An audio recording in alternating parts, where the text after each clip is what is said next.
ដំរុយឆ្នោតខ្មែរទី26ខែ5 2026លេខអូខ្ទង់មានខ្ទង់20ខ្ទង់កៅ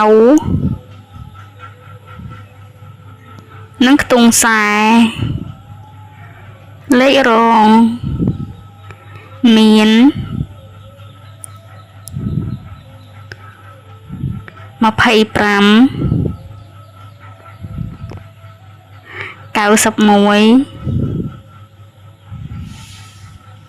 និង44 3លេខមាន